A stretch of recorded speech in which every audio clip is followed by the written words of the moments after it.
Hello and welcome to my YouTube channel. इस video में हम क्लास 11 मैथ्स के second chapter relations and functions इसके एग्जांपल नंबर 10 से एग्जांपल नंबर 17 करेंगे।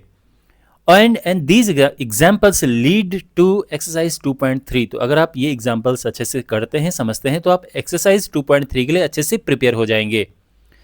और अगर आपको इस चैप्टर के बाकी वीडियोस देखने हैं तो डिस्क्रिप्शन बॉक्स में प्लेलिस्ट है, उसमें आपको इस चैप्टर के सभी वीडियोस मिल जाएंगे और चैनल को जरूर सब्सक्राइब करें। So let's start. Example number 10, let n be the set of natural numbers and the relation R be defined on n such that r is this. यानी रिलेशन इस तरह से डिफाइन है। तो हमने डोमेन बताना है, कोडोमेन और रेंज बताना है r का, यानी इस रिलेशन का, और फिर हमने बताना है कि क्या ये रिलेशन फंक्शन है। तो देखो, इस पे बाद में आएंगे, पहले तो इसका डोमेन, कोडोमेन और रेंज हम बताते हैं। अगर आप देखें तो जो रिलेशन है that is x y such that y is equal to 2x, और एक्स वाई दोनों बिलोंग करते हैं n को, यानी दोनों नेचुरल नंबर हैं। तो देखो, डोमेन क्या होता है?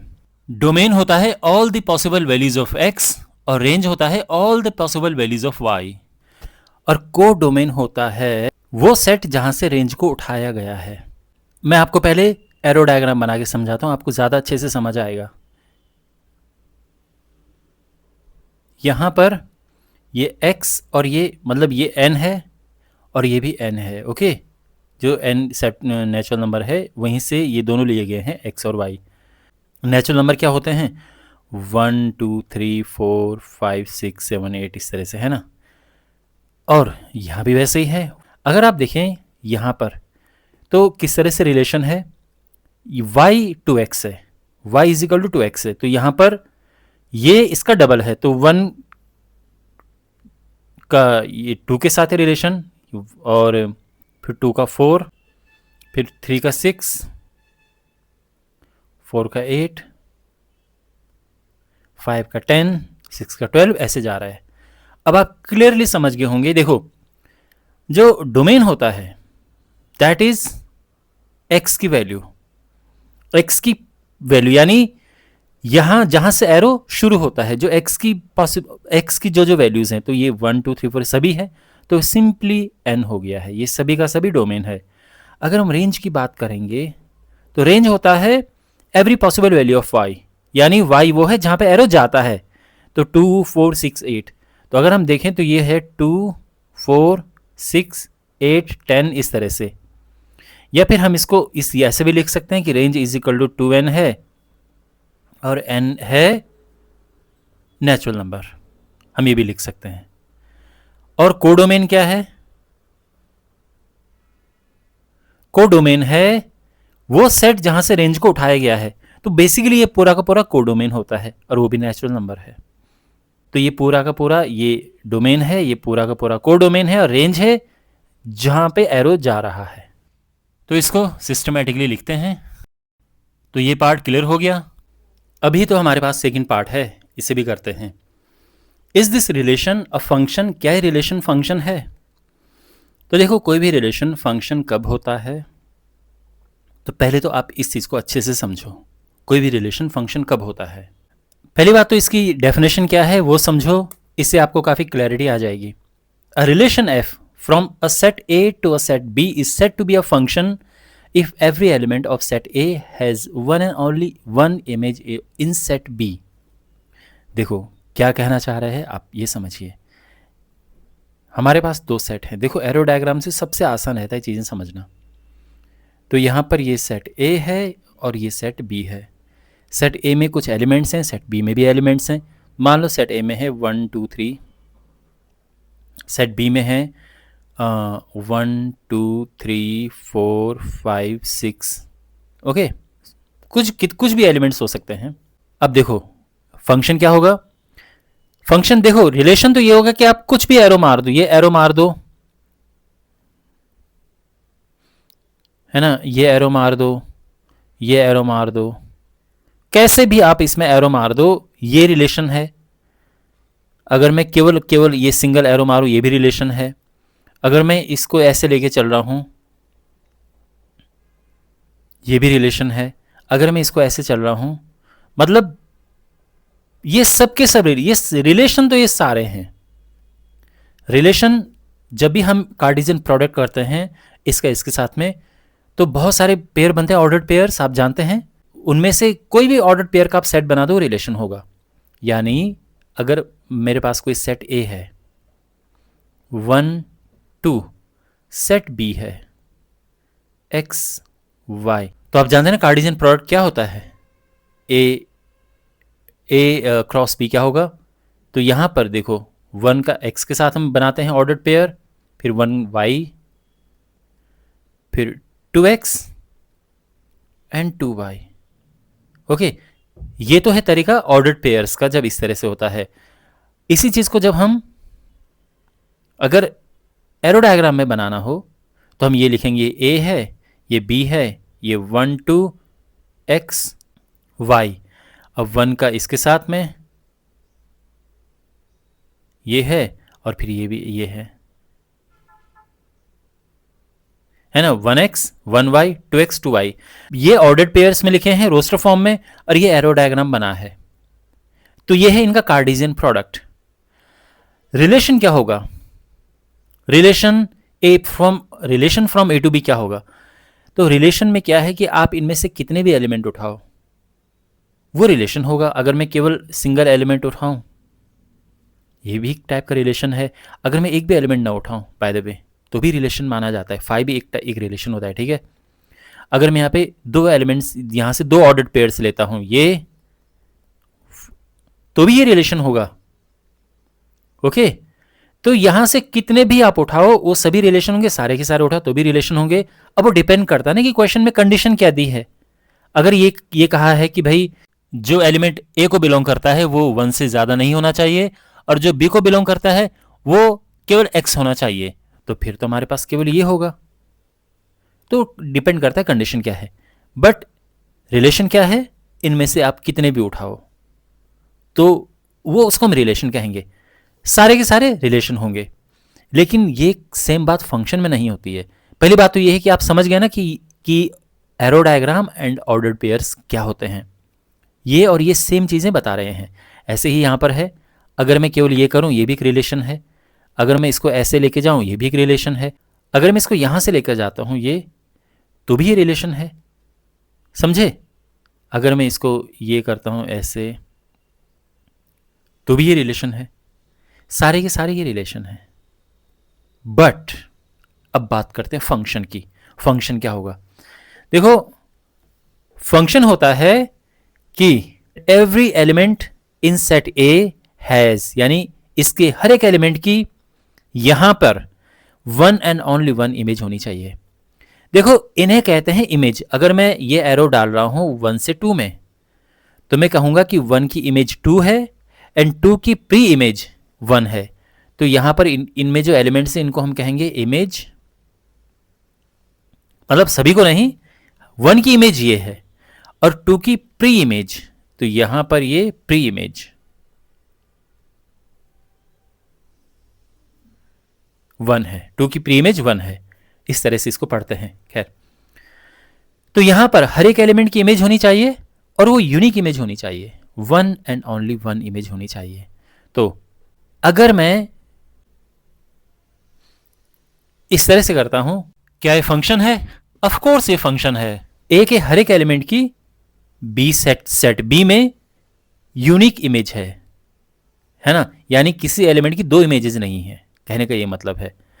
तो ये फंक्शन है। इसको हम कर देते हैं साइड में। और अब दूसरी सिचुएशन देखो,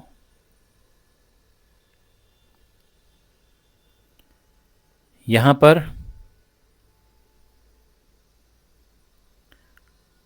अब मुझे बताओ क्या ये फंक्शन है? देखो ये फंक्शन है। अगेन ये फंक्शन क्यों है? क्योंकि हर एक एलिमेंट की एक यूनिक इमेज है। सेट ए के हर एक एलिमेंट की एक यूनिक इमेज है बी में। क्या ये है? अब अगर आपको लग रहा है कि ये नहीं है तो ये रॉन्ग है, ये भी फंक्शन है। अब आप कहोगे कि ऐसा कैसे, इसमें तो 2 एलिमेंट की एक इमेज है। देखो 2 एलिमेंट की एक इमेज हो सकती है, एक एलिमेंट की 2 इमेजेस नहीं हो सकती हैं। तो क्या नहीं हो सकता है? ये देखो, अगर ये एक ये है ऐसा 2 का 4 से 3 का 5 से, अगर ये है तो क्या ये होगा? ये फंक्शन नहीं होगा, क्योंकि यहां पर एक एलिमेंट की यानी ए सेट ए में एक एलिमेंट की दो इमेजेस हैं, तो फिर ये फंक्शन नहीं है। दो इमेजेस नहीं हो सकती हैं, एक किसी एलिमेंट की एक से ज्यादा इमेज नहीं हो सकती है। हां, एक से ज्यादा एलिमेंट की सिंगल इमेज हो सकती है, जैसे ये बिल्कुल पॉसिबल है, मतलब ये फंक्शन है, ये बिल्कुल है फंक्शन, बट ये नहीं है। समझ गए ना आप? तो यहां पर अगर मैंने यहां पर ये कर दिया, अब ये फंक्शन नहीं है, क्योंकि अब यहां पर एक एलिमेंट की सेट एक एलिमेंट की एक से ज्यादा इमेजेस बन रही हैं, तो अब ये नहीं है। अच्छा, इसके अलावा और क्या नहीं है? इसके अलावा अगर ऐसा हो तो भी ये फंक्शन नहीं होगा। क्यों? क्योंकि इसमें ऐसा है कि हर एक एलिमेंट की, सेट ए के हर एक एलिमेंट की इमेज होनी चाहिए, बट 3 की कोई इमेज है नहीं, तो यानी ये भी फंक्शन नहीं है। क्लियर हो गया? तो अभी तो आपने ये सब समझा है एरो डायग्राम में। अब अगर हम इसे लिखें जो रोस्टर फॉर्म होता है यानी ऑर्डर्ड पेयर वाला जो होता है, तो कोई रिलेशन हमारे पास इस तरह से है। फॉर एग्जाम्पल कोई रिलेशन है 1x 1y 2z। क्या ये रिलेशन फंक्शन होगा? तो इसका आंसर है नो, ये रिलेशन फंक्शन नहीं है, बिकॉज यहां पर एक एलिमेंट की, देखो ये ए है, पहले वाला जो है वो ए को बिलोंग करता है, अगर जो हमारा रिलेशन है वो ए टू बी है, ये ऐसे लिखते हैं ना जैसे हम, तो पहला वाला ए को बिलोंग करता है और दूसरा वाला बी को बिलोंग करता है। तो यहां पर आप देख सकते हैं कि जो ए को बिलोंग कर रहा है 1, इसकी दो इमेजेस हैं, एक ये और एक ये, तो यानी ये फंक्शन नहीं है।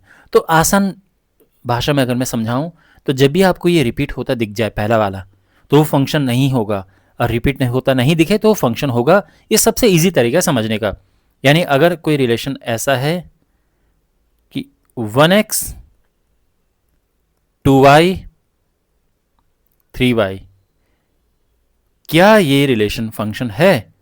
बिल्कुल है, क्योंकि यहां पर जो ए का एलिमेंट है वो रिपीट नहीं हो रहे हैं, ये 1 2 3। बी के एलिमेंट्स रिपीट हो कोई बात नहीं, तो ये जैसे मैंने बताया था ना कि यहां पर ये पॉसिबल है, बी के एलिमेंट्स रिपीट हो सकते हैं, तो यहां पर 1 2 है, 2 2 है एंड 3 3 है, तो ये पॉसिबल है, पर ये रिपीट नहीं होनी चाहिए। तो कहने का वही मतलब है कि इसकी दो इमेजेस नहीं होनी चाहिए, जैसे यहां पर ये है। अगर हम इसके ऑर्डर्ड पेयर बनाएं तो क्या बनेगा? 1 2 बनेगा, फिर 1 3 बनेगा, फिर 2 4 बनेगा, फिर 3 5 बनेगा। तो बिकॉज ये 1 दो बार आ रहा है ना, जो ए का एलिमेंट है 1 ये रिपीट हो रहा है, तो ये फंक्शन नहीं है। वैसे भी आप देखोगे फंक्शन नहीं है, तो ये सिंपल तरीका इसको पहचानने का। अब ये बताइए, क्या ये रिलेशन फंक्शन है या नहीं है? ये फंक्शन है, क्योंकि यहां पर जो एक एलिमेंट है वो रिपीट नहीं हो रहे हैं। अब इसके बारे में बताओ, क्या ये रिलेशन फंक्शन है? नहीं है, क्योंकि अब यहां पर ए का एलिमेंट रिपीट हो रहा है। इसके ये वाला एलिमेंट बाद वाला एलिमेंट देखने की कोई ज़रूरत नहीं है, बस आप ये देखो, ठीक है, पहला वाला। तो आई होप आपको समझ आ गया होगा कि किस तरह के रिलेशंस फंक्शंस होते हैं। ओके, और अब वापस इस क्वेश्चन पे आते हैं। तो अब आप बताइए, क्या आपको लगता है कि ये फंक्शन है या नहीं है? ये रिलेशन फंक्शन है कि नहीं है? बताओ। तो यहां पर आप मुझे पहले ये बताओ, ऐसा पॉसिबल है कि x की किसी वैल्यू के लिए y के हमें दो वैल्यूज मिले? मतलब x की कोई एक वैल्यू है पर y की दो वैल्यूज मिले, क्या ऐसा पॉसिबल है? नहीं है। x की एक वैल्यू के लिए y की एक ही वैल्यू आएगी। x अगर आप 1 रखोगे तो y मिलेगा हमें 2, x अगर आप 2 रखोगे तो y हमें 4 मिलेगा। x अगर आप 3 रखोगे तो y मिलेगा 6। भाई x की हर एक वैल्यू के लिए y की यूनिक वैल्यू मिलेगी आपको। ऐसा नहीं होगा कि x की किसी एक वैल्यू के लिए y की आपको 2 वैल्यूज मिल रही हैं, तो यानी ये फंक्शन है। तो वही हम लिखेंगे, this relation is a function because for every value of x there is a unique value of y, है ना। एवरी वैल्यू ऑफ x के लिए हमें एक यूनिक इमेज मिल रही है। वैल्यू ऑफ y एक तरह से इमेज होता है, तो वो यूनिक है। ओके, आई होप आपको समझ आया होगा ये solution. Now we have example number 11, examine each of the following relations. तो यहाँ पर इनको एग्जामिन करके हमने बताना है कि इनमें से कौन सा रिलेशन फंक्शन है और कौन सा नहीं है। ये 3 पार्ट हमारे पास हैं। तो ओके, फर्स्ट पार्ट, इसमें जो रिलेशन है क्या लगता है आपको, क्या फंक्शन है? तो अगर आप यहाँ पर देखें तो इसमें जैसे मैंने कहा था ना कि यहाँ पर हर एक की यूनिक इमेज है, यानी ये वाला हिस्सा रिपीट नहीं होना चाहिए, आसान भाषा में अगर मैं कहूँ, और ये रिपीट नहीं हो रहा है, तो इसका मतलब ये फंक्शन है। तो इस तरह से अपना आंसर लिखेंगे कि सिंस, देखो ये पहले वाला जो होता है ये डोमेन है, since 2, 3, 4 are the elements of domain of R यानी relation, having their unique images, इनकी यूनिक इमेजेस है, मतलब मीन्स 2 की अकेली इमेज है, 3 की अकेली इमेज है और 4 की अकेली इमेज है। जैसे मैंने बताया ना कि ये रिपीट नहीं हो रहा है, यानी अगर 2, 1 होता फिर 2, 2 होता तो 2 की फिर 2 इमेजेस हो जाते ना, एक इमेज ये एक इमेज ये, बट ऐसा यहाँ पर नहीं है। तो therefore this relation is a function. Second, तो यहाँ पर क्लियरली आप देख सकते हैं कि ये रिपीट हो रहा है। जो सेट ए जो होता है ना, जैसे हम कहते हैं कि ए टू बी है जैसे, तो जो सेट ए के एलिमेंट रिपीट नहीं होने चाहिए, यानी बिकॉज ये रिपीट हो रहा है तो इसकी यूनिक इमेज नहीं हुई ना, फिर इसकी एक इमेज ये है और 2 की ही एक इमेज ये बन रही है। तो यहाँ पर हम ये कहेंगे कि since the element 2 has 2 different images, यानी ये जो 2 एलिमेंट है इसकी 2 डिफरेंट इमेजेस हैं, 2 and 4, therefore this relation is not a function. Third, okay इसके बारे में क्या विचार है आपका? तो यहाँ पे अगर आप देखें तो 1, 2, 3, 4, 5, 6 ये रिपीट नहीं हो रहा है, यानी ये फंक्शन है। ये सबसे आसान तरीका है इसको देखने का, तो इसलिए मैं इस पर जोर डाल रहा हूँ। लेकिन आप ये नहीं बोलोगे कि ये रिपीट नहीं हो रहे हैं, लिखने में तो हम अलग लिखेंगे, बस समझने के लिए है कि पहला अगर आपको बिल्कुल अलग दिखे, यानी ये समझ जाना कि ये फंक्शन, अगर सभी अलग हैं तो फंक्शन है। ओके, जैसे यहाँ पे ये रिपीट हो रहा था पहला वाला, तो फंक्शन नहीं था। तो अब लिखने का जो तरीका है इसे वो थोड़ा हटके है। हम क्या क्या कहते हैं, तो हम लिखेंगे कि since every element has one and only one image, therefore this relation is a function. और ये क्वेश्चन भी सॉल्व हो चुका है, ये वाला एग्जाम्पल। एग्जाम्पल 12 हमारे पास है, let n be the set of natural numbers, okay, define a real valued function this. तो इस तरह से डिफाइन होता है f of x 2x plus 1 है। Using this definition complete the table, हमने टेबल कंप्लीट करनी है। तो सिंपल है, यहाँ पर 2x plus 1, तो f of 1 क्या होगा, 2 into 1 plus 1, तो ये हो जाएगा 3, वो हमने यहाँ पे लिखना है, बस यही है, ठीक है। क्योंकि फंक्शन गिवन है, x की वैल्यूज गिवन है, हमने यहाँ पे पुट करना है बस। अगर अब हमने x की जगह पे 2 पुट करना है, ये f of 2 है ना, तो क्या होगा 2 into 2 plus 1, यानी ये हुआ 5। ओके, और ऐसे आगे करना है, तो ये होगा 7, 9, 11, 13, 15। ठीक, यहाँ पे पुट करके हमने ये सब वर्किंग करने की ज़रूरत नहीं है, बस हमने ये ब्लैंक्स फिल करने हैं। आप ये तो नहीं सोच रहे कि यहाँ पे 9, 11 इतनी जल्दी जल्दी कैसे लिख दिया, मैंने पुट ही किया है, ठीक है। तो यहाँ पर पुट करेंगे, 4 2 8 + 1 9 हुआ, 5 2 10 + 1 11 हुआ, 6 2 12 + 1 13 हुआ, 7 2 14 + 1 15 हुआ। इस तरह से हो गए। तो बेसिकली इसकी वैसे ज़रूरत है नहीं, लेकिन अगर ज़रूरत पड़ी क्वेश्चन में मेंशन किया हो कि वर्किंग शो करो, वैसे ऐसा शो नहीं करेंगे, but this is how it's done. And now we have example number 13। यहाँ पर ये हमारे पास फंक्शन है कि f of x is equal to x square, और हमने डोमेन एंड रेंज हमने पता करना है और इसका ग्राफ हमने ड्रॉ करना है। Okay, we have to draw its graph as well. देखो पहली बात तो ये है कि ये टेबल यहाँ पर क्यों दी है ये मुझे समझ नहीं आ रहा है, क्योंकि इस क्वेश्चन में इस टेबल का कोई काम नहीं है। मतलब जब हम ग्राफ ड्रॉ करेंगे इसका तो उसमें इसकी हेल्प मिलेगी। तो अगर यहाँ पर ये नहीं भी दिया होता और एक क्वेश्चन केवल इतना होता, केवल इतना क्वेश्चन होता, तो भी हमें ये ग्राफ ड्रॉ करना था। तो ये उन्होंने पहले ही दे दिया है। चलो, तो सबसे पहली बात तो ये कि इसको अगर हम फिल करें तो कैसे करेंगे। देखो, x की जगह पर हमने ये वैल्यूज पुट करनी है और f ऑफ x लिखना है, या y कहो, ठीक है। तो x की जगह पे -4 पुट करेंगे तो ये 16 हो जाएगा, -3 पुट करेंगे तो 9।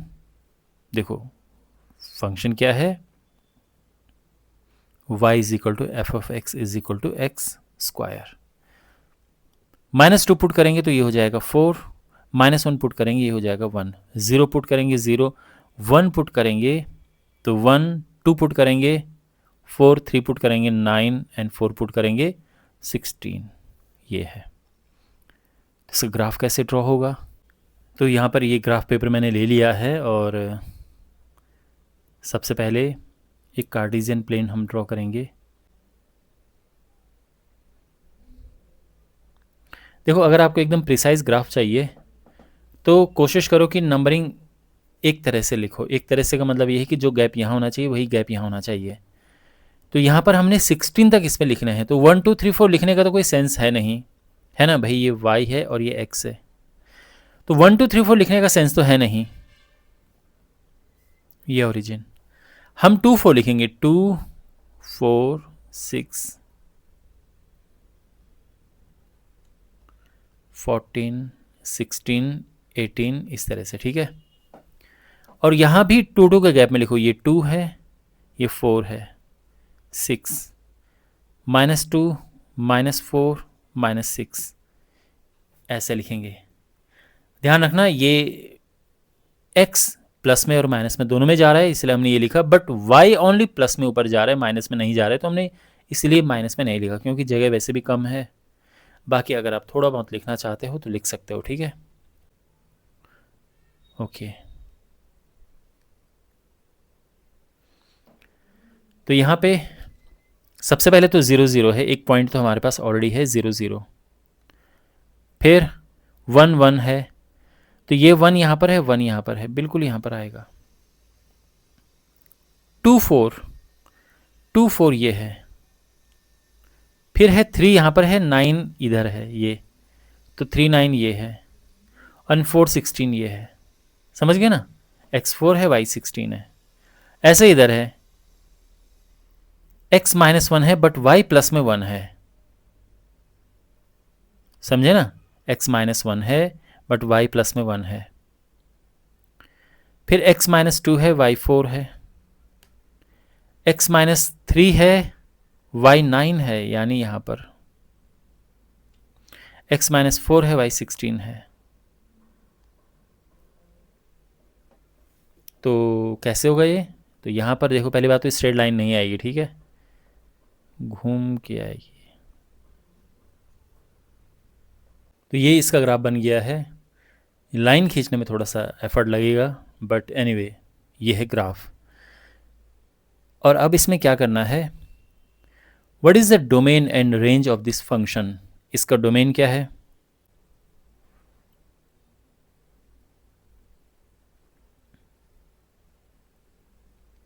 देखो इसका डोमेन क्या है, आप समझिए।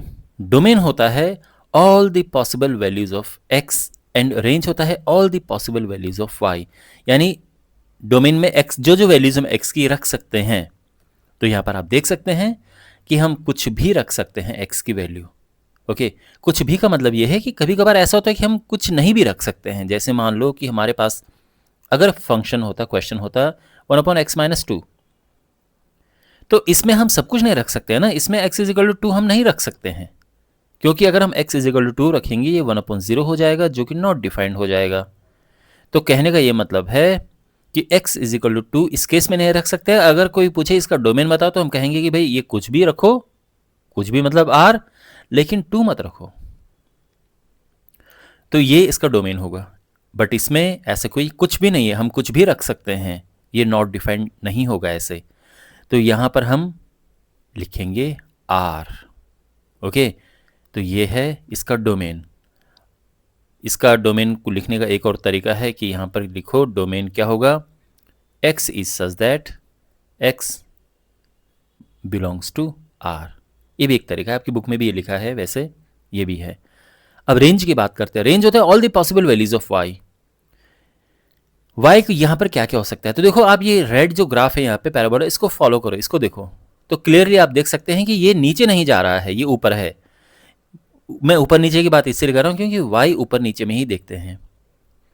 तो इसका मतलब ये है कि y की नेगेटिव वैल्यूज नहीं होंगी, जीरो होगा और उसके बाद ऊपर जा ही रहा है ये।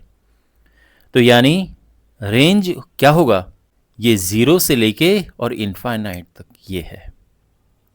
ये इसको लिखने का तरीका है। या फिर हम इसको लिख सकते हैं क्या कि x square is such that x belongs to R. ये सिंपल तरीका ये है लिखने का। लेकिन अगर आप एक तरह से सोचो तो ये भी है कि जीरो से लेके इनफाइनाइट तक कुछ भी वैल्यू हो सकती है y की। That's why that's the range. और इसको इस तरह से भी लिख सकते हैं। आई होप आपको समझ आ गया होगा इसका डोमेन और रेंज। एग्जाम्पल नंबर 14, यहां पर हमने ग्राफ ड्रॉ करना है इस फंक्शन का F of x is equal to x cube. तो एक्स क्यूब का ग्राफ ड्रॉ करना है। तो ग्राफ ड्रॉ करने के लिए सिंपल है कि इसकी बहुत सारी वैल्यूज लिखो।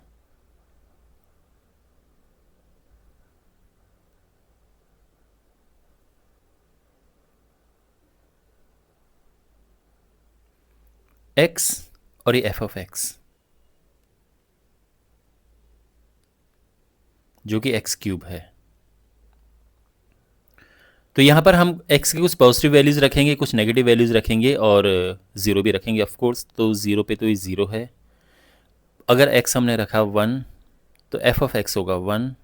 ये 2 रखा 8, 3 रखेंगे 27 आएगा, 4 रखेंगे 64, बहुत बड़ा नंबर आ जाएगा। ओके, तो वो हम नहीं रखेंगे। और नेगेटिव में -1 रखेंगे तो -1 आएगा, -2 रखेंगे -2 आएगा, -3 रखेंगे, सॉरी -2 रखेंगे -8 आएगा, -3 रखेंगे -27। इतना इनफ है। कार्टेशियन प्लेन बनाते हैं।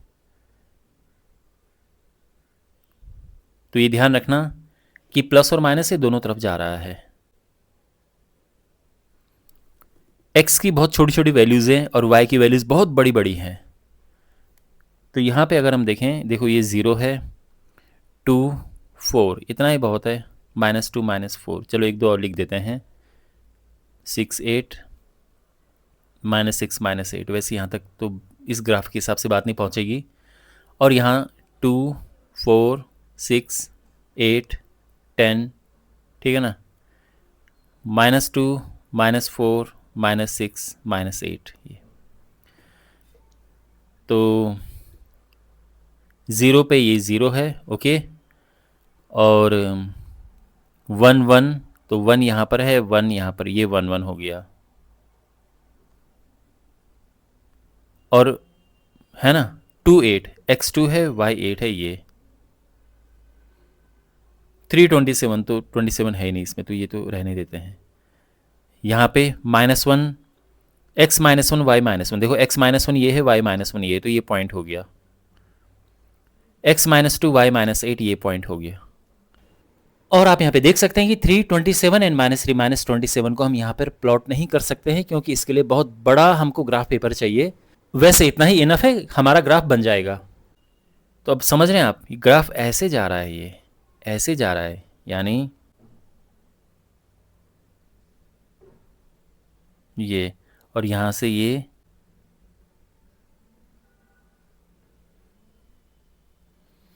ओके। ऑलराइट, ये हमारा ग्राफ बन चुका है और हमने केवल ग्राफ ही बनाना था, इसमें डोमेन और रेंज हमने नहीं लिखना था, ठीक है। बाय द वे, अगर इसमें डोमेन और रेंज पूछा होता तो क्या क्या कहते आप, क्या लिखते? तो फंक्शन है F of x is equal to x cube. F of x वैसे वाई ही होता है, ओके। इसका डोमेन, तो डोमेन है all the possible values of x. X की पॉसिबल क्या क्या वैल्यूज हो सकती हैं, तो एक्स कुछ भी रख सकते हैं, वो तो आर, यानी इसका डोमेन आर हो गया। और रेंज, तो रेंज भी अगर आप देखें तो रेंज में हम कुछ भी रख सकते हैं, क्योंकि रेंज, अगर हम रेंज यानी वैल्यू ऑफ वाई, तो वाई भी पूरा पूरा नेगेटिव में पूरा पॉजिटिव में जा रहा है बिना कहीं पे टूटे हुए, तो रेंज भी इसका पूरा आर है, okay. Now we have example number 15। यहाँ पे एक रियल वैल्यूड फंक्शन है, यानी ये फंक्शन है, ठीक है। तो ये हमारे पास फंक्शन है 1/x। हमने ये टेबल कंप्लीट करनी है और फिर डोमेन रेंज बताना है। तो पहले तो टेबल कंप्लीट कर देते हैं। 1/x पूछा है, तो यानी ये रफ वर्क है, ठीक है, ऐसा कुछ वर्किंग शो नहीं करनी। तो 1/2 जब हम करेंगे तो आएगा -0.5, तो -0.5। फिर ये है 1/-1.5, क्या होगा ये, तो ये माइनस हो जाएगा, ये 10/15 हो जाएगा, ये 2/3 हो जाएगा, और ये हो जाएगा -0.67। फिर 1/, ये तो सीधे यही रहेगा माइनस ये, और ये -2 हो जाएगा, बिकॉज 1/0.5 इज़ 2, और ये 4 हो जाएगा, ये 2 है, ये 1 है, ये आएगा 0.67, और ये 0.5 ये है। इसका डोमेन रेंज फाइंड करना है। इसका डोमेन क्या है, डोमेन है all the possible values of X. तो क्लियरली ये तो डोमेन वैसे साफ लिखा है यहाँ पे, और यहाँ पे भी अगर आप देखें तो हम कुछ भी रख सकते हैं, बट जीरो नहीं रखेंगे, बिकॉज 1/0 नॉट डिफाइंड हो जाएगा। तो ये तो डोमेन हो गया। रेंज,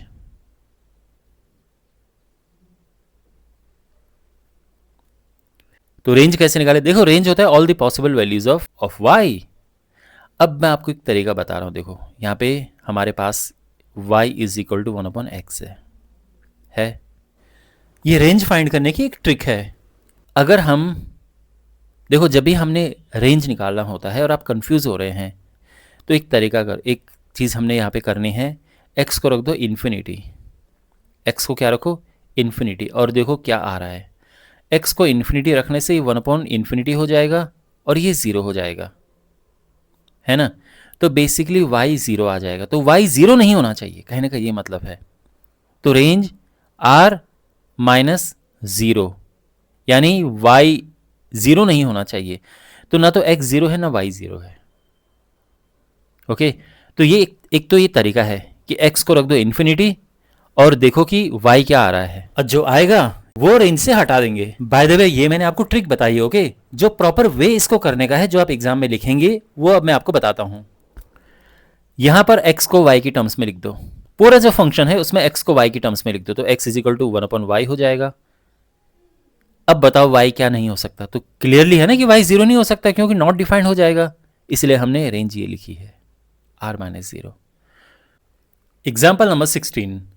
यहां पे हमारे पास ये दो फंक्शंस हैं,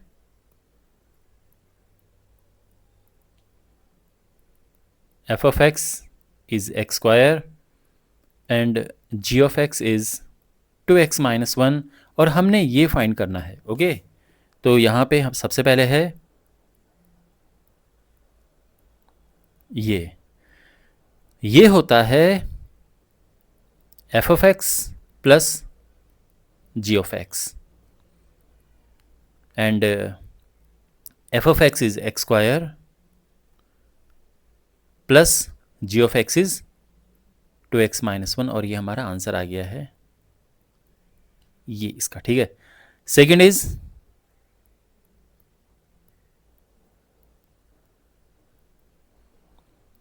ओके, तो यहां पर ये होता है f of x minus g of x,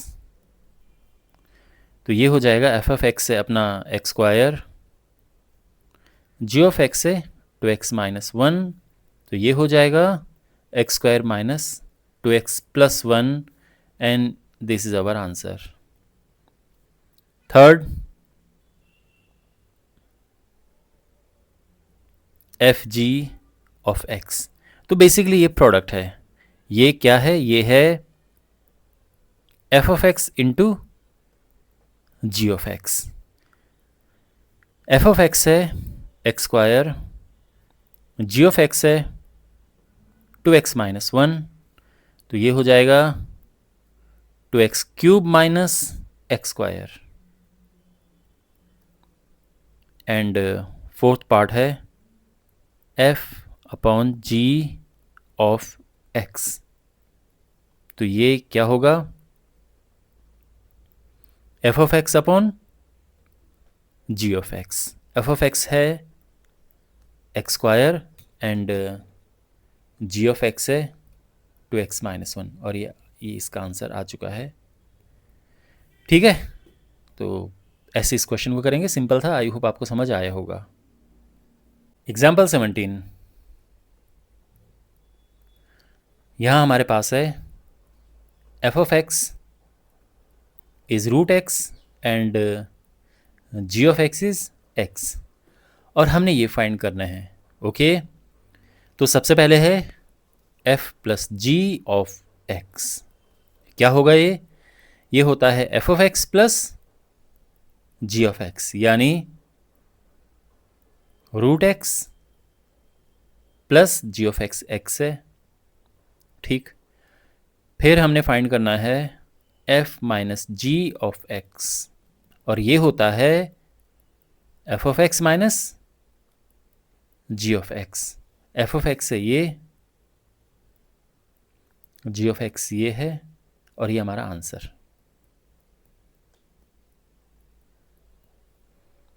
फिर है F G of X. Basically multiply है ये दोनों फंक्शंस का, F of X into G of x. F of X है root X, G of X है एक्स, तो ये हो जाएगा एक्स रूट एक्स लिखो या एक्स पावर 3/2. एंड लास्ट है ये f upon ji of x is equal to f of x upon ji of x. F of x अपना ये and g of x x. Okay, और ये हमारा answer है. यहाँ पे हम इसको ऊपर भी लेके जा सकते हैं. कैसे?